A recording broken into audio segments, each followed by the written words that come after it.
What is everyone? Welcome to the Nerd On Update, the weekly and now nightly episode if you're watching this live. Monday Night News, baby. Monday Nerd On Late Night, where we talk about the stuff in the news that excites us and we answer questions from you. Did you just say people. questions? Maybe.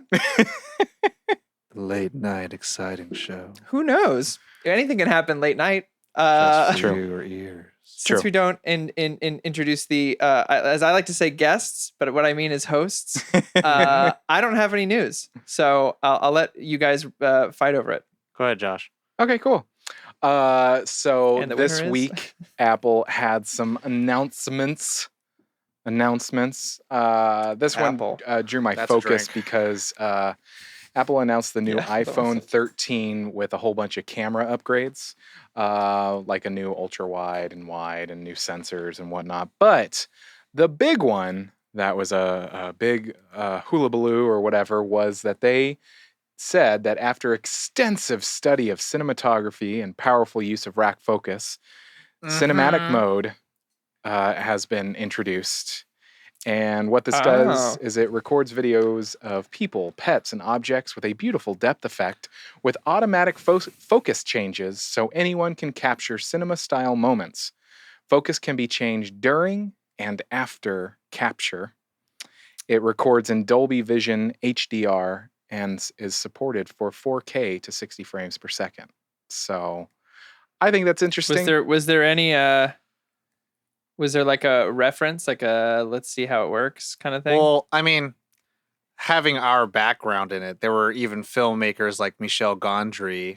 Sure, made who were films doing it like- before, yeah. And Steven Soderbergh, and there's Tangerine and stuff like that shot on iPhone. But that being said, I did see, just to add on to that, I did see some cinematographers on the internet saying like, well, I guess I'm out of the job if everyone's a DP now. Yeah. And I was just like, I mean, I think it's it interesting. was funny. It's kind of like the being in the age of audio nowadays. Like, pretty much anybody can get a professional level like audio interface in their studio. What you do with it is the whole That's it. thing. That's where the key It's not comes the in. car, it's the driver. Yeah. So I'm interested because they did have not a lot, that's an exaggeration. They did have some people that worked in the industry that played with it and said that they liked it. And photographers are liking it, but I just think it's interesting as a new age of technology and what we can do nowadays and all that jazz. Other piece of Apple announcements, they dropped the trailer for a new Tom Hanks movie. And like I said last week, Tom Hanks is one of my favorite actors. And it's an Apple TV Plus movie, and Hanks is teaming up again with Robert Zemeckis.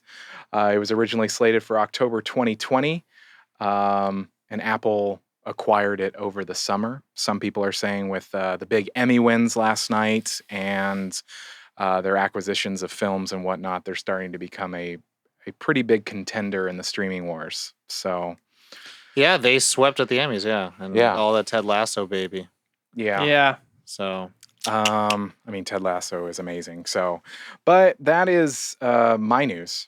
What about you, Tom? What you got? for me, so I'm kind of glad. I mean, as much as I love Corey having some news to share, I'm very glad that he didn't, so I can go kind of a little in depth with my topic here. Oh, sure. Yeah. Because I think it's just kind of an interesting way to look at the film industry. And tonight, as we are speaking about this at the time of the recording, IATSE is about to vote for a strike. And if you guys don't know what IATSE is the pretty much the overall governing union for like the grips and gaffers and electrics and drivers and all the people kind of a that big make deal. the movies happen. So like you'll hear about Local 700 and 400 and all these other numbers that I'm not familiar with, but I have friends who are union people, and they're all been talking about this. Has been the buzz for the last few weeks. So it's been a long time coming, and it's about fighting for a livable wage and proper like work environments where we're not glorifying long labor hours and stuff like that. Kind of just trying to be more human. And they had the proposals of what they can do to change to make it the work life better on set, and they are prepared to strike. So it is a big deal. Very And much I so. thought it's interesting just tonight, and switching into our new Monday night, it's like that's when all the news starts hitting. So the big deal that the headline article is that that my news is that Christopher Nolan will be making his next film with Universal Studios. This will end the, I think, 10-year long relationship that he's had with Warner Brothers, if not longer, almost 20-year long relationship. Yeah, I was gonna with, say it's been pretty long. Yeah, I was gonna say it's like Yeah. 2011 was definitely Dark Knight Rises time. So it's like, yeah, so almost 20-year long relationship with Warner Brothers, which Christopher Nolan, if you don't love all his movies, that's fine. If you hate them all, that's fine. If you love them all, that's fine. But you kind of cannot ignore the presence he's had in the movie industry as a whole, particularly just being able to get Academy nominations, have star-studded actors, and kind of push the envelope of what the movie viewing audiences are expecting out of films, not just kind of being glorified action set pieces or hot chicks or hot dudes and guns and stuff like that. It's more like there's a little bit of sophistication with the concepts and how this narrative is told. So I think that's a very big deal. And just kind of going into the specifics of the demand for the film was that it was going to have $100 million budget, Wow. $100 million on marketing, total creative control. The studio cannot Wow. release another film 3 weeks before and 3 weeks after his. Just wild. 100 days in theaters Oh, plus, and then 20% of the first dollar gross, which, if you're not familiar with that terminology, it is 20% of the day box office. So, like, a big deal with the Avengers film, the first one, was that it made $200.8 million opening weekend. He would get 20% of that. So he instantly gets $20 million.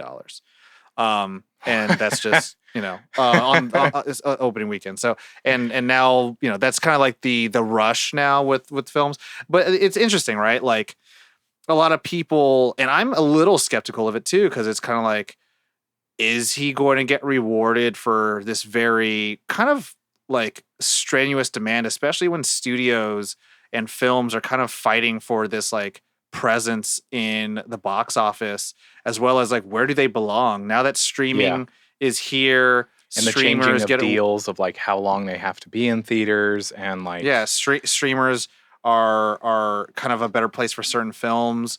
Like, I always want to bring up this like example, which is Always Be My Maybe, which was like a huge Right. Netflix hit.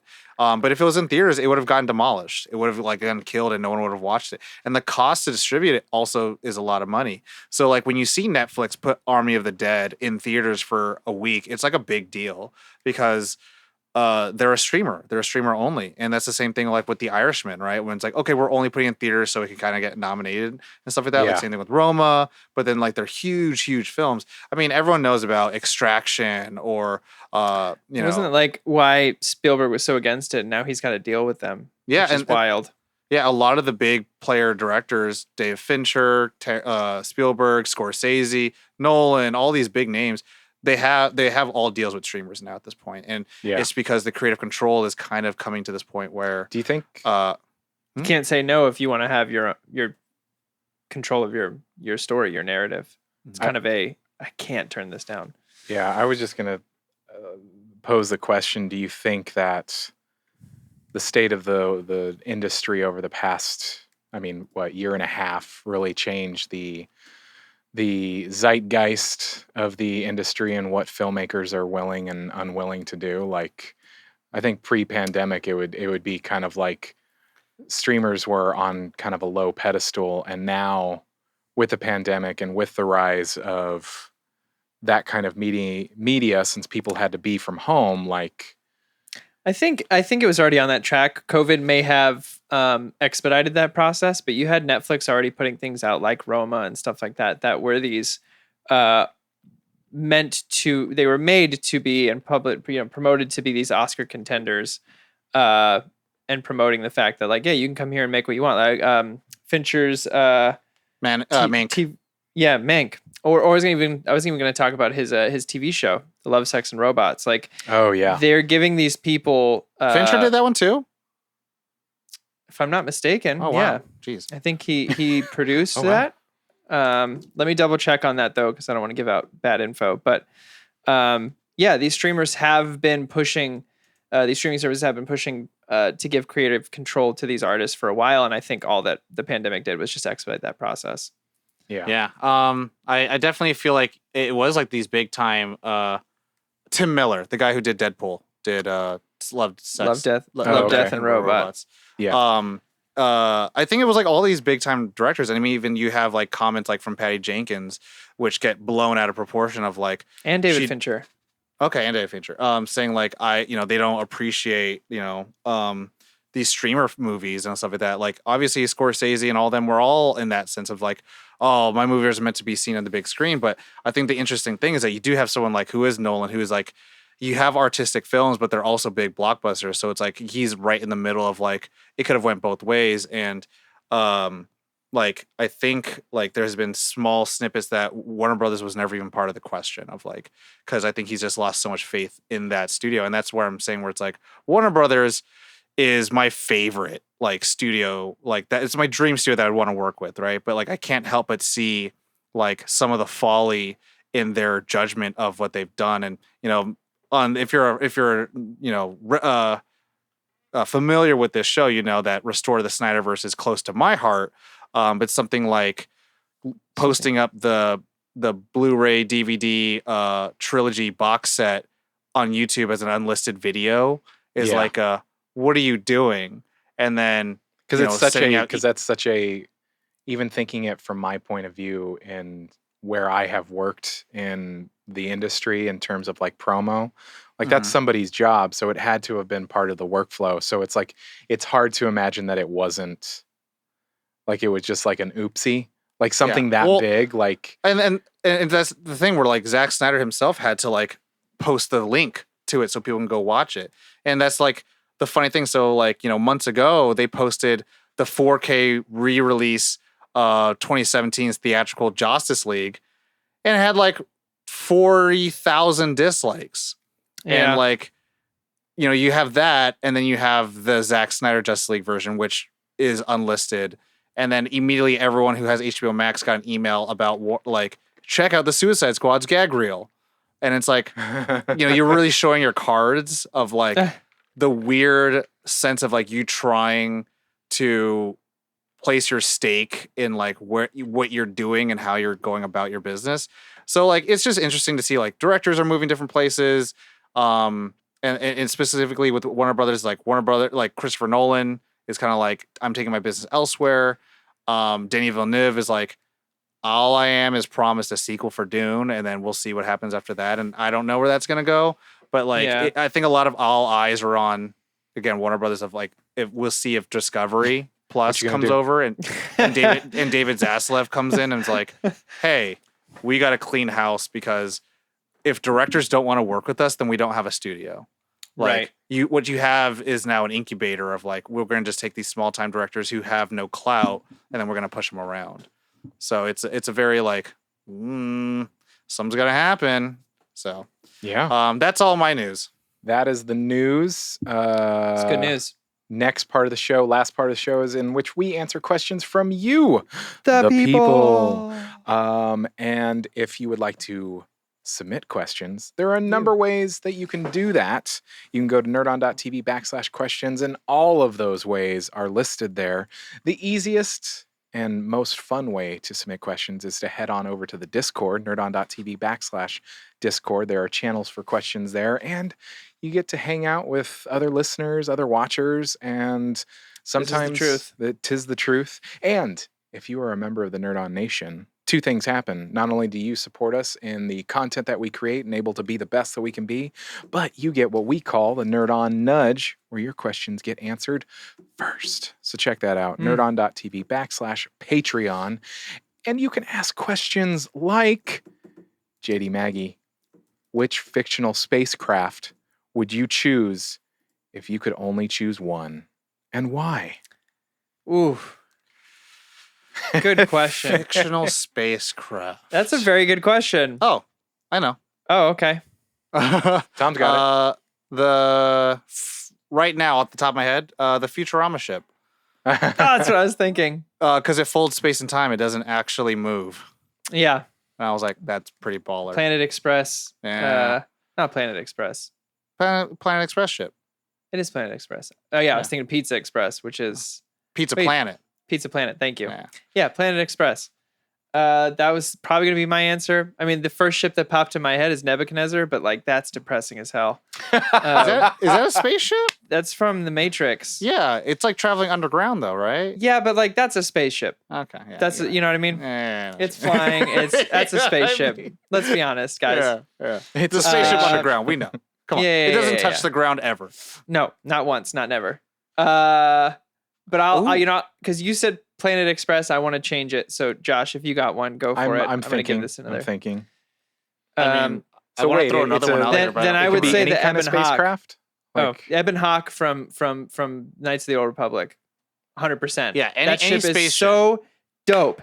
The layout of the ship is awesome. It's got a centralized room with a map in the middle, big circle room.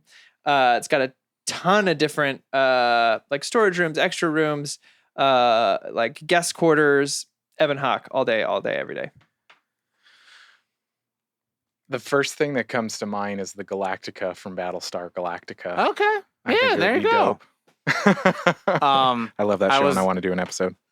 I also think I don't know if this is the name of the ship, but Flossed in Paradise would be a cruise liner in Fifth Element, which is a space cruise liner. Yes. It's a giant ship in space, and it's supposed to be like a Paradise Cove. I'm like, I'm about it. Like, hey, That movie has been on but- my mind so much the past. Oh my couple god, weeks. I think about that movie at least once a week. Come on, my Come man. on, man. Come on, man. Cover, my man. All right, what's the next one? Yeah, you were quoting that the other night, Oh my god, yeah. and now Dana wants to watch Fifth Element. Yes, big good. bada Nonstop. boom. I remember I showed her that movie, and she was like, "We finished it," and she's like, "I was like, what do you think?" She's like, "I loved that. I didn't think I was gonna like that. It's such a different movie from what I thought it was gonna be." And I was like, "It's so good." It's so good. It's the All right. best Gary Oldman. No, just kidding. That's Gary, the young man. Yes. He was an old man. I got a mix note on a trailer that I mixed this past week, and they were like, "Oh, we want that explosion to have more boom," and immediately my Big brain bada boom. went, "Big bada boom." My first car was named Lilu. oh, Lilu that's Lilu awesome. Dallas Multipass was the Nice. full name of my car. Next question comes from B-Rad. You're making What's a up, video B-Rad? game and have to put product placement from 3 brands in it. What 3 brands do you choose? They can be any size, from local businesses to mega corporations. Ooh, local businesses. That's he knows pretty cool. you. Corey, He knows like, you it's a and what Corey you might question. Well, choose. Burgers Never Say Die would be the restaurant you can go to in the open world game I create. That tracks. 100%. Can there be like a Um, side quest that Yeah. like goes to Burgers Never Say Oh Die? yeah, it has to. But it would be Goonies themed. Like you would have to go find like, you know, not One-Eyed Willie, but it'd be like One Fry Willie and stuff like that. Like, there's all these nods to it, and people are like, you know, that's based off Goonies. on the ancient forums. relic of a movie. Yeah. The other product placement I would probably have would be, I want to say, Jif peanut butter. No. That's the other one. I mean, do I get free? You know, it doesn't samples have to of be these food, things? right? It could be clothing, or it could be, you know, just Yeah, but that's true. It doesn't have to be food. saying. Oh, well, it doesn't have to be food. I'm just saying. All Corey thinks about is food. I just want y'all to know that. And That's- the that's heartburn very true. afterwards. And the heartburn afterwards. Yeah, I did have 6 slices of pizza before this show. He's gonna feel it. I am gonna feel it. I'm gonna be okay with that. Feel it in my fingers. I would put okay, here's the thing. You're customizing your character. You walk into a shop. What's the style of clothing you can buy? You could buy like regular, here's a regular generic gem jacket. But if you save up, you get to buy your Shop Nate clothing. Ah, there you go. Oh hell yeah! Top Nate. I You dig can it. style your character in Shop Nate clothing. If you guys who are listening who aren't familiar with it, it's a friend of the N8. show's. Yes. Yeah. Shop Nate. Yeah, And he's a very guy. cool. Very cool. Pushes a lot of boundaries of fashion in a very cool way. And also has local like people who Does are everything working. locally. Yeah. So So that would be my second one then. After That'd be burgers your never say third die. one. Yeah, well, 'Cause I Jif realized it peanut had to butter. be food, so I took that one out. That one's Oh. just for me. And then a third one. I mean, can I put our podcast in my game? For sure. It was When going to you're be one of driving, mine. when you're driving around on the radio, one of the stations plays What's- Nerd on the Podcast. Josh, you know the exact date when we started. What's our first episode? Our first episode was September 21st. So you go to 90, 92, or September 1st. So you go to like 91.1, and then it's like just plays all the episodes. Yeah, And we have enough episodes that there could be 92.1. Yeah. Yeah. Play forever. Josh, you or me? I'll go. That was one of mine. Support local How could it businesses. not be? Yeah, exactly. Support local businesses. There is a San Diego company. This would be a cosmetic item, but the Long Hairs, they make. Oh yeah, shout out. They make like head wraps and headbands for men with long hair. Just a really dope company. They're really cool. I haven't talked to them, but just judging by their social media, they just seem really neat. Their YouTube Josh, content. which Kurt Russell are you right now? I think I'm still kind of in the Tombstone, but I'm very much nearing like beginning Escape from New York. I'm getting there. I have to actually like get it out of my face a little bit, but There it is. Yeah, it's still a little tombstone-y right now. Yeah. Like if I it dig were it. wet, I could do the like curl, like he curls it under his ears a little bit. Grow it like another 4 or 5 inches and get it feathered, and you're Yeah, McCready. 70s Fox. No, like McCready's like so much longer. Yeah. I'm thinking. Can Magic be in there? Magic the Gathering? Yeah. 100%. Like instead of like Gwent, it would be like Yeah. it would be that's Commander what you play? or Yeah. like Two-Headed Giant. Yeah, for sure. I'm into it. I'll allow it. Is that your third or is that your second? No, that was my third. Okay. Because Nerd On would definitely be. Oh, I'm not putting Nerd On in mine. I'm selling the fuck out. I'm gonna put Canon cameras in there. Like you have to like one of the characters is like, oh god, I gotta get a camera. It's like, I got you this Nikon. It's like, this is garbage, and then throws it away. It's like only use Canon, and then like part of the character's bios until you find a black magic on the ground. No, the character's like only Canon. No. Just because he's like just so stingy. It's just that. It's just the stinginess of like I got to do it. Canon has been part of my life for such a long time. I got to give back to them at some point. Sure. And sign that deal that. Yeah. pays Oh, for and your next they're gonna project. pay for it. They're gonna pay for that too. They're gonna like, oh, your camera's. Oh, you're paying for that. Second thing that they're gonna pay for. I'm gonna make a company pay for to be in my game. I would want. I'd want Heinz. I want ketchup and mayo brands and mustard Okay. in there. Like, I'm like, Okay. that is that mayo and ketchup. It's like, that's it. It's Like, not that's some and it- weird off-brand. That's it's just gonna like- have So when all your of it. character zooms in with the Canon camera, you're like, oh shit, they got Oh, no. branded. Every cupboard is just going to only have those condiments. You're going to see mayo chup. You're going to No see other food? You're gonna see olive oil infused mayo. You're gonna see Oh see jeez. light ketchup and Dijons, Dijon ketchup. Dijon mustard. It's a joke if anyone here is a Bare Naked Ladies fan. And then the last one, I am going to put. I'm gonna put a freaking. I'm gonna put a Nintendo GameCube. Oh, hell yeah. Shout The out. kid only plays Nintendo GameCubes. That's all they play. Just like I always loved in new Pokemon games, you would start out in your room, and then like the newest console was on the floor. Yeah. Yeah, every kid has a I see you. GameCube, and then Yeah. once you pick up the GameCube, the only description is like, "Man, that's a nice handle." That's it. That's I I love it. respect that, Tom. Yeah. All right. So- I love it. Next question comes from Mitchell. This is a fun one. What are your episode deciding criteria? How do you all decide an episode?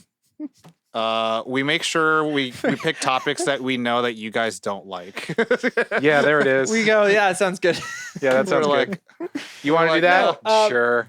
to be honest, we try to picking an episode like as a singular thing isn't difficult. We try to cover everything we can. We try to cover a lot of things that we've gotten asked for on Discord or through social medias, but we try to balance the month, not only for diversity within the content that you hear, but also to balance kind of a work-life thing for us, especially moving forward. It's been a big focus of the company to focus on not burning out and making sure we protect the quality of our content by protecting ourselves.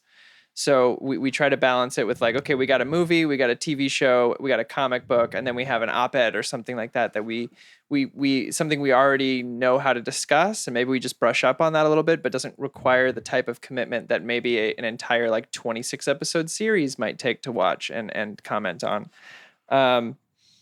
And so that's kind of how we've started doing things moving forward. Of course, there's going to be some months that are filled with one thing or another, like, holiday months or Halloween or Christmas. We may get bogged down with more thematic stuff, which is really fun we have for us. like what we call March Movie Madness, where there's just like right, a whole bunch of movies coming in. But we're also trying to start some new series for the podcast itself coming up. So.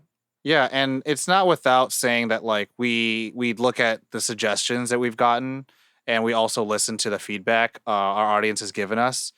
We've gotten feedback such as like, it's hard for you guys to be listening to episodes that's about every single movie that's come out in theaters because you guys don't have either the Stubbs Pass or weren't doing the Movie Pass thing when we were doing it, or you're not doing it as a job like we are. And also, maybe you just don't want to watch the amount of movies that we want to watch and stuff like that. And so like for me, I always just kind of make sure that like, as much as we want to do things that we like and things that, potentially our listeners would like as well, does it feel balanced? And in the sense of like, are we doing nothing but movies, or are we doing nothing but comic book movies or comic books, or doing only TV shows? Like, we have to make sure we find some kind of balance. But I think Josh definitely is always kind of making sure that like, looking at what our best performing episodes are and then seeing how we can kind of capitalize on that. Because, even though this is something that we enjoy making and doing and having fun with, there is a level of like there's a business side of it that we have to go. We have to try growing, and we have to reach new audiences, and hopefully that allows us to go to new partners, and then we can have more freedom with it. And that's like the tough thing, where it's like it's a balance of like freedom as well as realistic expectations, as well as is this going to grow the show. With guests, it's always kind of more of a toss-up of like, do we want them on the show? What are they going to do to add value to the show? There's an is ROI. it just more for, is it more for us, or is it for you guys? Like having, I don't know, let's say Jonathan Frakes. I was going to say like having someone like Kevin Smith would be fun for us, but we do be like, hopefully our audience does like it, like, and also with that guest, we want to make sure that they also enjoy the time with us too. Which is another part of the reason we do that. Like, hey, where else are you going to hear Jonathan Frakes talk about Totoro except for at Nerd On? Yeah. I mean, and another thing, sometimes we just pick episodes of like, guys, I really want to do an episode of this. And sometimes it just comes from a pure like Bacano. Guys, dude, we're doing it. I know. I know. I just had to make the joke. But that is the pre-submitted questions. Tom, you have the rest. I have the rest, and I got some from last week. Sweet. And I know this is going to be a big one for some people in the chat, and also some people on the show. From T-Dog 8282 at Nerd On. Question: what is the best place y'all have gone camping? I'm gonna go first because I'm very quick. The best place was probably, I think it's called the Rubicon. Right? It was really cold. I really enjoyed it, but like that's like the best place. My best experience is probably for Corey's bachelor party, because I was actually with people that it wasn't with family. It wasn't like, sure, I have to go and I don't want to go. This was like Nerd on I camping want to trip. go, but I don't like camping. So, and I'll tell you right now, it's not that I don't like camping. I don't like that when I'm around people, I'm the only one that mosquitoes see. Hey, no, you and me both. We both got eaten No, all alive. three of us would go, and we would be just like a buffet. I don't want to test it, but Yeah. I almost can bet my life that I promise you it's going to be me over you guys. It's gotta be me. Possibly, yeah. Teriyaki sauce in the veins. Corey? Best place I've gone camping I think it was Big Basin, which is where we went for my bachelor party. That was absolutely gorgeous. I had some fun in Joshua Tree, but it's just such a different type of camping in the very desert different. than it is in the forest. I really like camping in the forest with trees and Yeah. foliage and all that kind of stuff. So either that or for a completely different experience, snow caving with my dad a few times out in Tahoe was an experience that is unlike any other type of camping experience you have. Yeah. Waking up when the sun comes up and digging yourself out of a cave and making coffee and scrambled eggs and having like steaks for dinner cooked over an open fire Yeah. after skiing all day or snowboarding. It's just the cave itself is like 80 degrees inside because it's just pure insulation. Yeah. But yeah, I would say Big Basin and Tahoe. Camping Josh? for me has been a big part of my life. Like, there was one time that I camped for 6 months. But I think the best place. There's this place down in San Diego County called La Jolla Indian Reservation, and when obviously with global warming and everything, many of the creeks started to lower the water level. But when it was at its highest, there was this campsite that we would go to, and it was right next to the creek. And I would put my tent right next to the creek, so I could hear that water, and like you could babbling brook. And then you could inner tube down the creek or the river. It was just such a cool. It was a cool place. So bad. The creek, huh? I don't know why. I just want you to say crick. It's so bad. The creek. It's like camping down by the creek. Yeah, camping down by the creek. Yeah, that's probably the best places That sounds nice, man. Yeah, it was a lot. It was very nice. All natural white noise machine built in. Nice. I love camping because because we live in the city and there's so much pollution. Like, you can barely see the stars, and then you go out to nature, and you're like, that's how many stars are in the sky. Yeah, and the food, man. I'll tell you what. I didn't think I liked Spam until my bachelor party, and Tom and Dustin cooked up like not the cubed Spam, but like the slices of it. Like it was the big thing of it. And they just fried it with like some hot sauce and eggs. Holy shit. Yeah. That is so good. All crispy. Camp food, like camp breakfast. I didn't know. I didn't know. Camp breakfast is amazing. I sleep the best when I camp for some reason. Like, I just love camping. Yeah. Anyway, next question. Next question. Yeah. Comes from Zell Namor to the nation for the 60 Patreon episode. I'm assuming for the goal. Yeah, nation goal. for 60 Join 60, now. 60 members of Nerd on Nation episode. Could it be the host's most hated movie? That's kind of the goal. That's the goal, yeah. That's kind of the goal, Zell. It was originally we were going to push Hot Rod when Caitlin was around. Still can, I think. Yeah, we still can. I think she'd have to come back for that episode.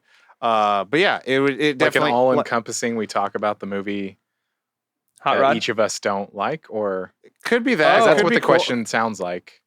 I see. Could it be the host's most hated movie? The hosts. Right. And let's say it like this. I'll leave it open for interpretation. We could do it like this. So we have a five options where it's like each of our movies that we dislike the most. And then the fifth option is everyone just brings to the table why they don't like the particular movie. And then we leave it at that. Yeah. You know? So we don't have to do a whole like, here's a production of, and all that. Yeah, We just have a normal That would have to be conversation. how it happens. But we do each have individual ones, so I think except Tom, maybe. No, Tom Oh, has one. I absolutely hate a movie Why can't I remember it right now? because you're not my real friend. So next We'll question. probably stop rolling. I remember it. I remember Grease. I remember Hot Rod. La La Land for me. Josh remembers it. Go ahead, real friend. Rubber. Oh, that's right. Yeah, absolutely hate that movie. I kept thinking Flubber, and I was like, it's not Flubber. One of You the mean that- greatest films of all time. I was like, because of there's Robin no Williams. way Tom hates anything Robin Williams in. I guarantee it. No. I mean, no. Oh man, Birdcage. We should do Birdcage. Anyways, Yes, we should. Yes, we Yes. should. well, how much time? How many questions? How I much think time two we got? more questions. Two more, It depends. questions. Like Okay. if we answer them real quick, we could do 3. Okay, we got one from. Let's do. This is a fun one. Corey didn't get a chance to answer this, I think, last time. But this is one that we got. We answered from the pre-existing questions, and then we got later on in the chat. So Dougler93 asks, question: if you were in the Avatar, The Last Airbender universe, would you be a bender? And if so, what kind? Oh, I did answer this. We've gotten this question multiple times. Yeah, metal. Okay. Metal bending. So Earthbender. Earthbending, yeah. So I've done the official BuzzFeed quiz. Oh, I'm going to do it right And- now. It said that I was the Avatar. So I don't have to course. choose because that's dumb. No, we all know I'd be a firebender. Let's be honest. Let's be Yeah. All real. right, here we go. Let's be real. I did 2 tests. One said fire, and then one said I was Avatar. So yeah, okay. Yeah. Just a second. Just a second. Yeah, just a second. I was thinking, because I'm I'm thinking all the totally, I'm totally an earthbender, but specifically like metal. Like I love that, but I love Toph, like her just like mentality and everything like that. But, yeah, probably Earth. Okay. Next question until Corey finishes his BuzzFeed quiz. I mean, I can do both. I have ADD. We Okay. got this. So next question. We'll answer some from we got this week in the chat. From Mamba. Question: without affecting the timeline, what point in history would you like to see or experience? Wow. That's a good question. What point would you like to see or experience?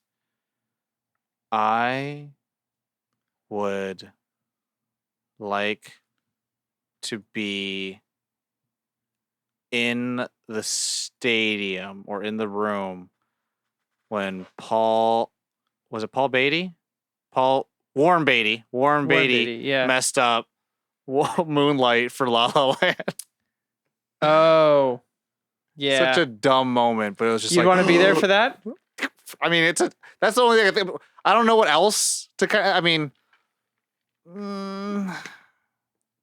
I don't want to see my parents get married because I know they just get divorced.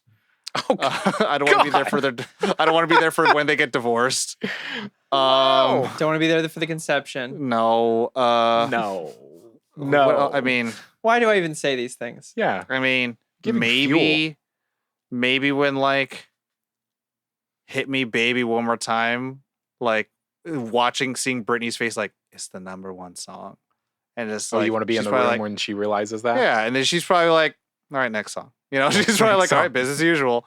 Right on to the next album where he did a bunch of songs. You know, like it's hard to say like which particular moment that I would like to see or experience that like is a positive, experience. Is it it's a moment? Can you read the question What one more point in history would you like to see or experience? time? I thought it was like an era. No. What But point an actual in history would you like to historical see event. or experience? Actually, I wouldn't mind. I couldn't go to the inauguration of Barack Obama, and my school was going, and I just couldn't afford the ticket. I would want to see that. That would have been kind of cool.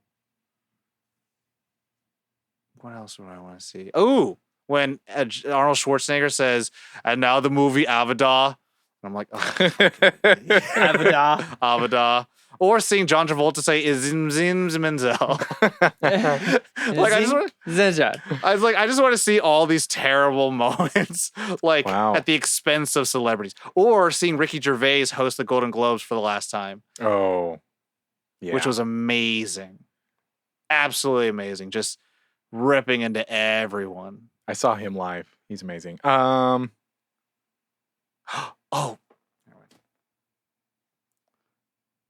I think it would have been cool to see like the Gettysburg Address, like Oh. live.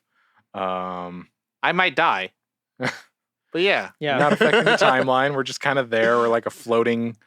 exactly. If I die, I don't cloud. affect the timeline. That's true. If That's I a good kill point. someone, I affect You're the not timeline. wrong. I think it'd be cool to like experience like going to see movies like Singing in the Rain, like some of these movies that were like big for me growing up, like seeing those in the theaters when they originally were released and like terrible movie theaters back then. Just not the level of high quality that we're so used to nowadays. But it'd be amazing to see that. Thinking about it, I would want to go see Linkin Park, like when Minutes to Midnight came out. Yeah. Like not closer towards the end of Chester's life, but hopefully when he's hopefully in better spirits. But I was like around Minutes to Midnight, and seeing them in concert would have been. Oh, I'd have just been like, oh, my Dragon Ball Z dreams. I would love to see like a recording session of like Fleetwood Mac, like when they used to have to like cut on tape and like that. I mean, the film industry, like when they used to like have the to first cut. time when Landslide gets played live. Yeah, I mean, seeing like behind the scenes when they're mixing like classic albums and whatnot, and just seeing as an audio mixer, I'm just like, they're just messing around on the board. That's so cool. They're just experimenting. It's so cool. Like anytime I've mixed something and I've like tried something, I'm like, oh, that sounds so cool. And just thinking of songs that I love, like just being in the room for those, like that would be dope. Corey? I watched this behind the scenes making of Wet Hot American Summer called Whirlwind of Fun. And it's about the 6 weeks they spent together at a camp making the movie.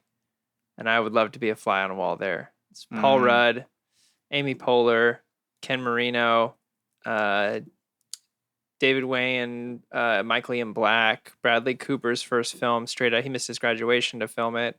Like Janine Garofalo, Christopher Maloney, 80 Miles. Like just they all stayed in this camp for 7 weeks together. Just making this movie and hanging out and partying and doing bits. And I would just love to be a fly on the wall watching all of that happen. And yeah.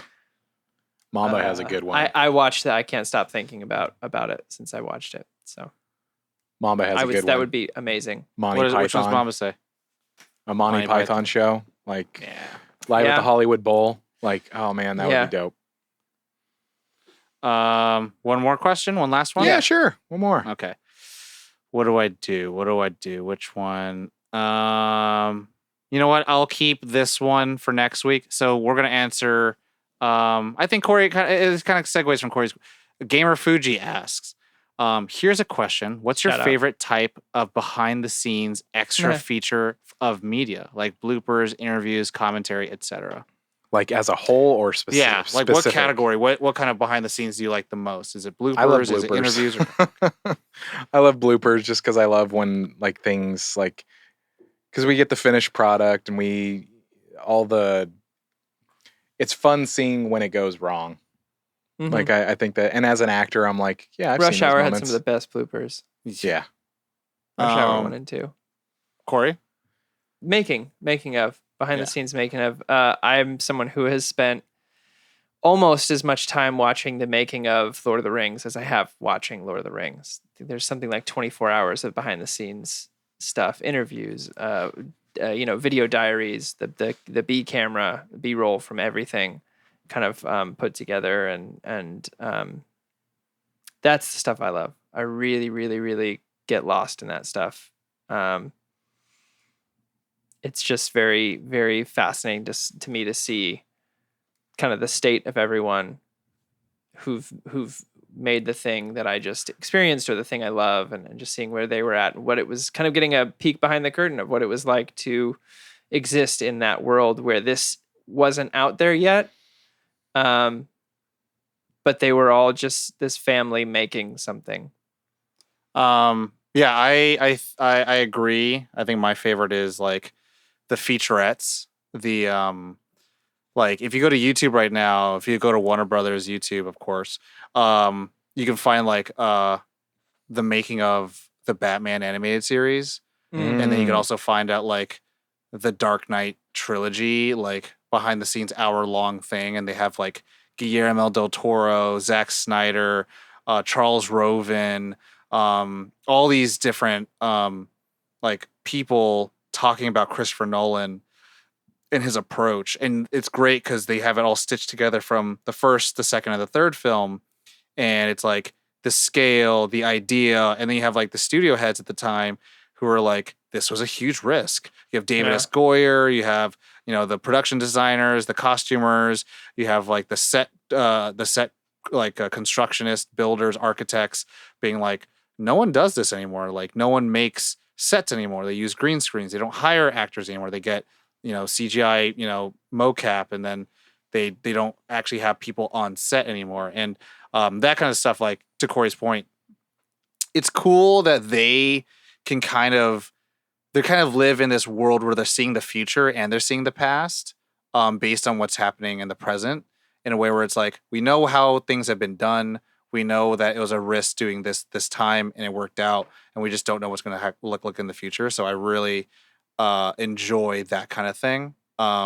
Especially like hearing directors talk very positively, other directors, really kind of just shatters like this weird air that the internet likes to perpetuate, that like everyone has to be fighting against somebody, and there's always like team this or camp that or support this, and it's just like, the consumers act like this. Creators don't act like this. Creators are just like, thank God you survived. Like you made it out. You made a movie, which is really hard, and we are not competitors. We are survivors at the end of the day, and it's just like, holy shit. That's like, I would highly recommend The Whirlwind of Fun. It's free on Vimeo. David Wayne posted it for free on Vimeo, and you find out that the movie Wet Hot American Summer is a movie that takes place over the last day at a summer camp. It's supposed to be a beautiful sunny day, and it rained for 23 out of the 28 days they filmed. Nice. So, to your point of like, you're surviving, it's really hard to do these things, but we do it because we love doing it, and we love telling these stories, and we, no one's spirits are down throughout the entire thing, even though they're pretending to be, they're jumping into lakes with 30-degree weather because it's supposed to be a summer camp, and it's just fascinating to me. Like I watch the Batman one, watch the Whirlwind of Fun one. Please check those out. The ones for the Cornetto trilogy are amazing. Infinitely inspiring. Yeah. That's it. The Army of the Dead ones are fantastic. I just saw that in the chat. They're so good. Yeah, that's it. That is it. That is this week's update. Thank you so much for watching or listening. The show is posted everywhere podcasts can be heard, and all episodes go to video on YouTube. So check it out. Like I said before, if you'd like to submit questions for future episodes, do go to nerdon.tv/questions and join us on Monday nights, 8 p.m. Pacific Standard Time in the chat. You can submit your questions there. Let's hang out. Do consider joining that Nerd On Nation. It does allow us to keep doing this and keep upgrading our content and creep. We and get do to the creep. We keep getting to just be the best that we can be for you guys. You guys are awesome. But yeah, stop by, rate and review, share us with your friends, your family, all that good stuff.